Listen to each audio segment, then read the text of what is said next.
আচ্ছা ধরেন আপনি রাতে মাছ ধরার জন্য একা গেলেন, কিন্তু সেইখান থেকে আর একা ফিরলেন না।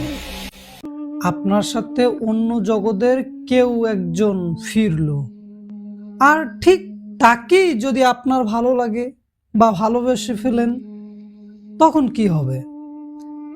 আজকের এমনই একটা ঘটনা আপনাদের কাছে শেয়ার করব, যেটা শুনলে আপনিও অবাক হতে বাধ্য।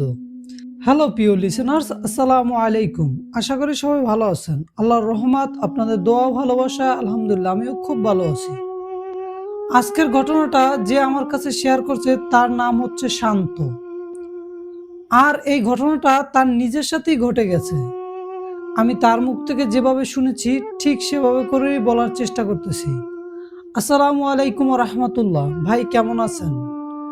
আশা করি ভালো আছেন। আল্লাহর রহমতে আপনাদের দোয়া ভালোবাসা, আলহামদুলিল্লাহ আমিও খুব ভালো আছি। আমার নাম শান্ত। আমার বাড়ি বরিশাল চরমোনাই গ্রামে। আমার দুই ভাই, আমার কোনো বোন নাই। এই কথাটা কেন বললাম সেটা ঘটনাটা শুনলেই আপনি বুঝতে পারবেন।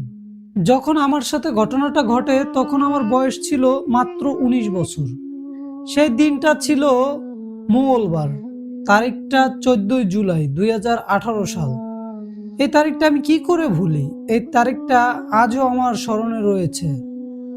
এই দিনই আমার সাথে এরকম একটা ঘটনা ঘটে যাবে আমি কখনো ভাবতেও পারি নাই। আজও আমি কল্পনাও করতে পারি না এই দিনটার কথা।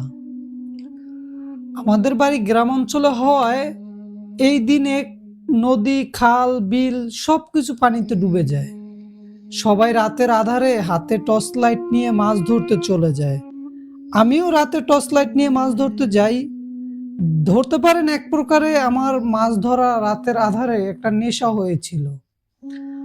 আমার সেই দিন রাতেও আমি রাতের খাবার শেষ করে তখন ঘড়িতে রাত 10টা বাজে 35 মিনিট, হাতে টর্চ লাইট নিয়ে আর একটা সাথে মাছ ধরার জন্য একটা টেটা, এটাকে বরিশালের ভাষায় টেটা বলে, অন্য ভাষায় অন্য কোনো নাম রয়েছে কিনা আমার জানা নেই। টেটা হাতে নিয়ে বের হলাম। বাড়ির পাশে বড় একটা বিল রয়েছে, সেখানে সবাই মাছ ধরে। আমিও সেইখানে মাছ ধরতে গেলাম। সেখানে গিয়ে দেখলাম সবাই বেশ দূরে দূরে মাছ ধরতেছে। এর কারণ হচ্ছে সবাই যদি একটু দূরত্ব বজায় রাখে তাহলে সবাই মাছ পাবে ভালো আকারে একটা। আমিও এক মাথা থেকে শুরু করলাম ধরা। আমি মাছ ধরতেছি। মাছ মোটামুটি ভালোই পড়তেছে। মাছ দেখতেছি বিলের ভিতরে, আমি টর্চ মারতেছি, আর যখনই মাছ দেখতেছি তখনই ঠিক টেটা দিয়ে ওই মাছের উপরে আঘাত করি। আঘাত করার সাথে সাথে টেটার ভিতরে মাছ এমন ভাবে গেঁথে যায় যে মাছটা আর কোথাও পালাতে পারে না। তারপরে আমি আমার ঝুলিতে ভরে নেই। এভাবে করে আমি মাছ ধরতেছি, আমার গ্রামবাসীরাও আমার পাশে মাছ ধরতেছে। আমি তাদের লাইটের আলো স্পষ্ট দেখতে পাচ্ছি, আর আমার লাইটের আলো তারা মেবি দেখতে পাচ্ছে। এরকম করে আমি মাছ ধরতেছি। হঠাৎ করে আমি মাছ ধরতে একেবারে এক প্রান্তে থেকে অন্য প্রান্তের শেষ প্রান্তে চলে গেলাম। তো শেষ প্রান্তে যাওয়ার পরে সামনে একটা আমাদের কালী মন্দির বাজে, ওই কালী মন্দিরের পিছনে যাব বলে ভাবতেছি। কারণ সাধারণত এখানে অনেক মানুষ কম সময়ে আসে। কেন আসে কম মানুষ? কারণ হচ্ছে এখানে দেবী। আর আমার মনের ভিতরে এরকম কোনো ভয়, ভীতি, ডর এগুলো কাজ করে না। আমি এগুলো বিশ্বাস করি না। সেজন্য আমি কোনো দিক তোয়াক্কা না করে আমি ভাবলাম যে ঠিক আছে, তাহলে এখানে যেহেতু কেউ যায়নি, এখানে মেবি অনেক মাছ পাওয়া যাবে। এটা ভেবে আমি সেই কালী মন্দিরের পিছনে গেলাম মাছ ধরার জন্য। যখন কালী মন্দিরের পিছনে মাছ ধরার জন্য গেলাম, দেখলাম বাহ, বেশ ভালোই মাছ দেখা যাচ্ছে। আমি ধরতেছি আর আমার ঝুলির ভিতর রাখতেছি, ঝুলির ভিতর রাখতেছি। এরকম করতে করতে আমি কতক্ষণ যে মাছ ধরেছি আমি নিজেও বলতে পারি না। হঠাৎ একটা বড় আকারের শোল মাছের মতো দেখতে, নামটা হচ্ছে গজাল মাছ। দেখতে একদম সেম শোল মাছের মতোই, কিন্তু ওইটার নাম হচ্ছে গজাল মাছ। এত বড় একটা মাছ দেখে আমি টেটাটা শক্ত করে হাতে ধরে ছুঁড়ে মেরে দিলাম মাছের উপরে। যখন মাছের উপরে ছুঁড়ে মেরে দিলাম, মনে হলো আমি একটা, যেমন ধরেন স্টিলের কিছুর উপরে যদি একটা লোহার কিছু মারা হয়, লোহার অস্ত্র দিয়ে আঘাত করা হয়, যেরকম একটা শব্দ হয় ক্যাচ করে, ঠিক ওরকম একটা শব্দ চলে আসছে। আমি এটা শব্দটা শুনে একটু অবাক হলাম। অবাক হয়ে দেখলাম মাছটা দৌড় দিয়ে ঠিক ১ কি ২ হাত সামনে গেছে। আমার মাথায় তখনও এটা কাজ করতেছে না যে এখানে শব্দটা কিসের জন্য হলো বা কি কারণে হলো, আমি তো মাছের উপরেই মেরেছি। তখন আমার এইরকম মাইন্ডসেট আপ আসতেছে না। আমি তখন ভাবতেছি হয়তোবা অন্য কোথাও গিয়ে লেগেছে, মাছের উপরে লাগেনি। আবারও ট্যাটাটা হাতে নিলাম। নিয়ে শক্ত করে মারলাম। মারার পরে আবারও সেইম শব্দ। কেচং করে একটা শব্দ আসলো। আর আমার ট্যাটাটা গিয়ে ছিটকে ২ হাত দূরে পড়লো। দূরে পড়ার পরে মাছটাও একটু সামনে আগালো। একটু সামনে আগালো, এমনটা মনে হলো যে মাছটা নড়াচড়া করতে পারতেছে না। আমি তখন ট্যাটাটাকে রেখেই তারপরে ওই মাছটাকে ধরার চেষ্টা করলাম। মাছটার যখন আমি ঠিক মাথাটা চেপে ধরলাম, মনে হয়েছিল মাছটার গায়ে এত এত পরিমাণে শক্তি, যা বলার বাহিরে। একটা মানুষের গায়ে আর কত শক্তি থাকে, তার থেকেও অধিক শক্তি এই মাছটার গায়ে। আমি মাছটাকে কোনোভাবে ধরে রাখতে পারলাম না। মাছটা ছুটে গেল আমার হাত থেকে, পালিয়ে গেল। এটা দেখে আমার একটু মন খারাপ হলো। মন খারাপ হওয়ার পরে আমি আর ওইখানে দাঁড়াইলাম না, অপেক্ষা করলাম অনেকক্ষণ। দাঁড়িয়ে দাঁড়িয়ে অপেক্ষা করলাম মাছটার জন্য, কিন্তু মাছটা যখন ধরতেই পারলাম না, মন খারাপ করে আমি চলে আসতেছি। তখন আমি বাইরে এসে তাকিয়ে এইদিকে ওইদিকে তাকালাম। তাকানোর পরে কাউকে দেখতেছি না। সবাই মনে হয় মাছ ধরে চলে গেছে, এটা ভেবে আমি আমার মতো করে আপন মনে চলে আসছি। আমার মাথায় তখনও কিছুই নাই, কোনো চিন্তা ভাবনা বা কোনো কিছু খারাপ কিছু হতে পারে বা ভালো কিছু হতে পারে, আমার সাথে কিছু একটা হলেও হতে পারে, আমার এত কিছু সেন্স কাজ করতেছে না। আমি সোজা আপন মনে চলে আসলাম। আসার পরে যখন আমি দরজা নক দিলাম, তখন আমার ছোট ভাই স্বাধীন আমার দরজা খুললো। দরজা খুলে আমাকে অনেক কথা বলল। কথা বলার পরে বলল যে এখন রাত বাজে ৩:৩০, তুই এতক্ষণ মাছ ধরতেছিস, বাবা মা জানলে অনেক রাগ করবে। আর স্বাধীন হচ্ছে আমার থেকে খুব বেশি একটা ছোট না, ও আর আমি ১ বছরের ছোট বড়, কিন্তু আমরা একসাথে চলাফেরা করি, একসাথে সব জায়গায় যাই, সেজন্য ওর আর আমার বন্ধুত্বর মতো একটা সম্পর্ক হয়ে গেছে। তারপরে স্বাধীন যখন দরজা খুলে দিল, আমি দরজার ভিতরে ঘরের ভিতরে ঢুকে আমি টেরাটাকে একটা সাইডে রাখলাম। রাখার পরে মাছগুলো গুছিয়ে সাজিয়ে এক সাইডে রাখলাম। রেখে বললাম যে, "স্বাধীন, এগুলো তুই ফ্রিজে রেখে দে। আমি যদি ভিতরে যাই, আমি অলরেডি ভিজে পুড়ে আছি। সব ভিজে পুড়ে গেছে। এখন যদি ভিতরে যাই, আম্মু অনেক গালাগালি করবে। মা অনেক গাল দিবে, গালমন্দ করবে। এই ভয়ে আমি আর ভিতরে না যাই।" তখন স্বাধীন মাছগুলো ভিতরে নিয়ে ফ্রিজে রেখে দিল। ফ্রিজে রেখে দেওয়ার পরে আমিও চেঞ্জ করলাম, সবকিছু চেঞ্জ করে আমিও স্বাধীন একই খাটে একই সাথে ঘুমাই রাতে। তারপরে আমি স্বাধীনের সাথে একসাথে ঘুমাতে যাব, ঘুমিয়েও পড়লাম। ঘুমানোর পরে আমি দেখতেছি এক সুন্দর, অনেক সুন্দর, এর আগে আমি এত সুন্দর মেয়ে কখনোই দেখিনি। সে সুন্দর একটা মেয়ে এসে আমার সামনে দাঁড়ালো। দাঁড়ানোর পরে সে আমাকে অনেক রকম কথা বলল। তার কথাগুলো আমি এমনভাবে শুনতেছিলাম, মনোমুগ্ধ হয়ে তার মুখের দিক তাকিয়ে রইলাম। তার মুখের দিক তাকিয়ে তার মায়ায় পড়ে গেলাম। তার মায়ায় পড়ে তাকে আমি ভালোবেসে ফেললাম। নিজের অজান্তেই কখন যে তাকে ভালোবেসে ফেললাম নিজেও জানি না। তার প্রতি একটা ভালো লাগা কাজ করে, ভালোবাসা কাজ করে। এরকম সে আমার স্বপ্নে প্রতিনিয়ত আসতো, আমিও তাকে দেখতাম, আসতো, তাকে দেখতাম, তার সাথে কথা বলতাম। এরকম ১ দিন, ২ দিন, ৩ দিন, ৪ দিন, ৫ দিন, মাস কেটে যাচ্ছে। আর আমাদের কথা বলা কমতেছে না। এতদিন আমি রাতে স্বপ্নের ঘরে কথা বলতাম, এখন আমি দিনেও কথা বলতে পারি। এখন আমি তাকে যখনই ডাকি বা আমি মনে মনে যখন তাকে স্মরণ করি, তখনই সে হাজির হয়। কোনো না কোনো মাধ্যমে আমার সামনে এসে দাঁড়ায়। দাঁড়ানোর পরে আমি অনেক কথা বলি, সেও আমার সাথে অনেক কথা বলে। এরকম করে আমার দিন পার হয়ে যাচ্ছে। হঠাৎ একদিন সন্ধ্যাবেলা আমি তার সাথে কথা বলতেছি। কথা বলার ভিতরে মনে হয় তার কিছু একটা সমস্যা হয়েছে। আমি সিওর বলতে পারতেছি না। সে কথা বলার মাঝে কেমন যেন হয়ে গেল। কেমন একটা হয়ে গেল, অদৃশ্য হয়ে হাওয়ায় মিলিয়ে গেল। আমি তখন তাকে খুঁজলাম কিন্তু পেলাম না। এর ভিতরে স্বাধীন যেন কোথা থেকে আসলো। এসে স্বাধীন আমাকে কিছু জিজ্ঞেস করছে। আমি তার কোনো উত্তর দিতে পারতেছি না। আমি কেন দিতে পারতেছি না বা কি কারণে আমি নিজেও জানি না। স্বাধীন একের পর ২ আমাকে প্রশ্ন করেই যাচ্ছে। যখন দেখতেছে আমি কোনো উত্তর দিচ্ছি না, তখন আমার গায়ে হাত দিয়ে আমাকে ধাক্কা দিল।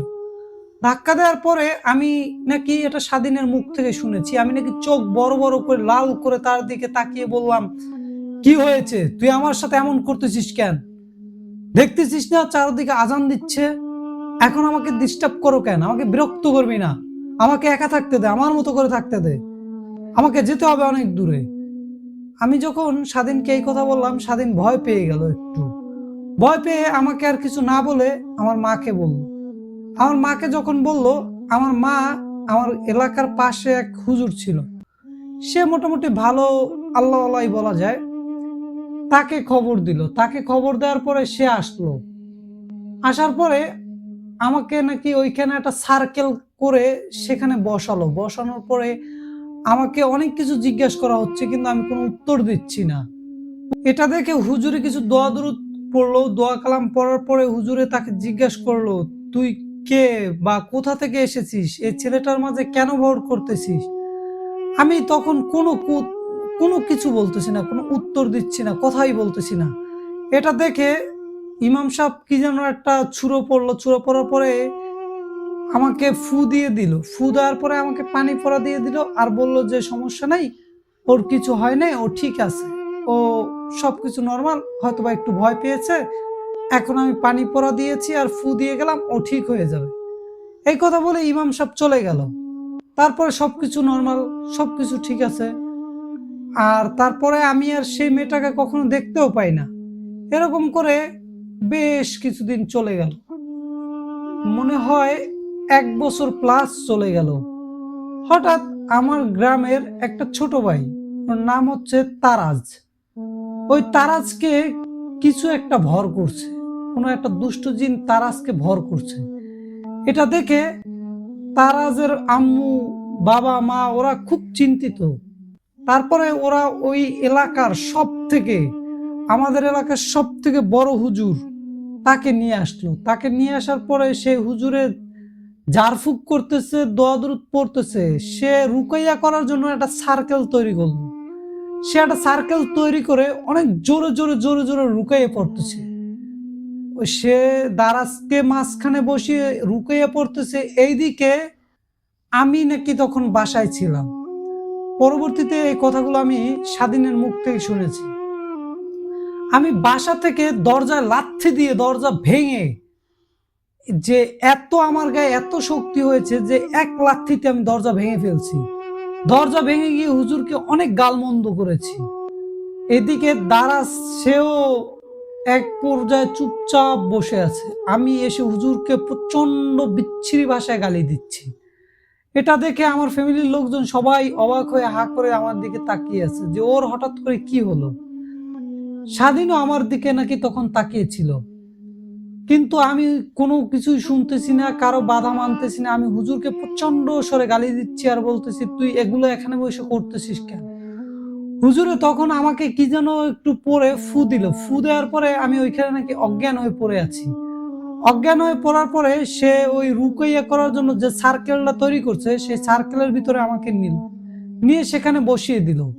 বসিয়ে দেওয়ার পরে হুজুরে তার মতো করে অনেক দোয়া দুরুদ পড়লো। দোয়া দুরুদ পড়ার পরে সে কি যেন একটা ফু দিল মাটিতে ফু দেওয়ার পরে সাথে সাথে আমি চিৎকার করে উঠে নাকি বসেছি। বসে বলছি যে কি হয়েছে, আমাকে কেন ডাকছিস, আমাকে কেন বিরক্ত করছিস? তখন হুজুর জিজ্ঞাসা করলো যে কে তুমি, আর এই ছেলেটার মাঝে তুমি কবে থেকে আসছো, আর কেন বা আসছো, ছেলেটার মাঝে তুমি কি চাও? তখন ও কোনো কথা বলতেছে না। পরে হুজুরে বলতেছে, ঠিক আছে তুই কোনো কথা বলবি না, আচ্ছা ঠিক আছে, তোর কিছু বলতে হবে না, তোকে আমি এখন বোতলবন্দি করে নিয়ে সেই তেঁতুল গাছের মাথায় বেঁধে রাখবো। হুজুর যখন এই কথা বলেছে তখন আমি ক্ষিপ্ত হয়ে হুজুরকে অনেক গালমন্দ করেছি, এমনকি হুজুরকে মারতেও গিয়েছি, কিন্তু পারিনি। তারপরে হুজুর একটা ঝাঁটা নিয়ে আমাকে প্রচন্ড পরিমাণ মাটিতে বাড়ি দিতেছে, আর আমি প্রচন্ড পরিমাণ চিৎকার করে কান্না করতেছি আর বলতেছি, আমাকে ছেড়ে দাও, আমাকে ছেড়ে দাও। তখন হুজুরে বললো যে আমি তোমাকে ছেড়ে দিতে পারি, কে তুমি, তোমার পরিচয় কি, আর এই ছেলেটার কাছে কি চাও, এগুলো বলো, তাহলেই আমি তোমাকে মুক্তি দেব, তা না হলে আমি তোমাকে মুক্তি দিব না। হুজুরের এই কথা শুনে ওইখানে আমাদের পুরো গ্রামবাসী সবাই এসে ভিড় করে দাঁড়িয়ে দেখতেছে, সবাই অবাক হয়ে গেল যে কার জন্য নিয়ে আসলো, কার ভিতরে জেগে গেল। তারপরে আমি এক পর্যায়ে কান্না করতে করতে করতে করতে বলতেছিলাম যে আমি হচ্ছে অমুক জায়গার সেই মাছ খেকো পেত্নী, আর আমি সারা রাত ওইখানে বসে বসে মাছ খাই। ওই দিনও আমি মাছ খাচ্ছিলাম শ্মশানের পিছনে বসে, যখন মন্দিরের পিছনে বসে আমি মাছ খাচ্ছিলাম, ঠিক সেই মুহূর্তে এই ছেলেটা গিয়ে আমার মাছ খাওয়ার ভিতরে ডিস্টার্ব করছে। ডিস্টার্ব করার পরে আমার প্রচন্ড রাগ হয়েছে। তখন আমি একটা গজাল মাছের রূপ নিলাম। গজাল মাছের রূপ নিয়ে আমি ওর সামনে সামনে হাঁটতে হাঁটতে ওকে নিয়ে যাচ্ছিলাম। আমি চেয়েছিলাম ওকে একবারে চিরতরে ডুবিয়ে মেরে ফেলবো, তা না হলে ওকে ওইখানেই কাদার ভিতরে গেড়ে ফেলবো, ওর মগরার হাড় আমি ছিঁড়ে ফেলবো। আমি এরকম কিছু চিন্তা ভাবনা করে গজাল মাছের রূপ ধরে তারপর ওকে নিতেছিলাম। কিন্তু ও যখন আমার দুইবার আমার উপরে আঘাত করলো, তখন আমি ঘুরে ওর দিকে তাকালাম। প্রথমবার যখন আঘাত করলো আমি ওর দিকে তাকালাম না, যখন দ্বিতীয়বারও আমার দিকে আঘাত করলো তখন আমি ঘুরে ওর দিকে তাকালাম যে কার এত বড় সাহস যে আমাকে আঘাত করে যাচ্ছে একের পর এক। যখন আমি ওর দিকে তাকালাম তখন ওর চেহারাটা খুব মায়াবী লাগলো, আর ওর চেহারাটার ভিতরে কি যেন একটা মায়া কাজ করে। আমি এটা দেখে আমি ওকে ভালোবেসে ফেলেছি। আর আমি তখনই আমি সিদ্ধান্ত নিয়েছি যে আমি যদি থাকি তাহলে ওর মাঝেই থাকবো, আর আমাকে ওর কাছ থেকে কেউ আলাদা করতে পারবে না। আমি সারা জীবন ওর সাথে থাকবো, এভাবেই থেকে যাব। এটা ভেবে তারপরে আমি ওর সাথে থাকতে শুরু করেছি। আমাকে দয়া করে আপনি কখনো আলাদা করিয়েন না। এই কথা যখন আমি হুজুরকে বললাম, হুজুর তখন বলতেছে, না এটা তো হতে পারে না, দেখো তুমি একটা পেত্নী আর ও হচ্ছে একটা মানুষ, তুমি কি করে ওর সাথে থাকবা। ও তখন আমি নাকি বলতেছি ওর সাথে আমি দীর্ঘ 1টা বছর ধরে আছি, আর আমি তো কখনো কাউকে ডিস্টার্ব করি না, আমি তো ওকেও ডিস্টার্ব করি না, তাহলে আমাকে কেন ডিস্টার্ব করা হচ্ছে, আমি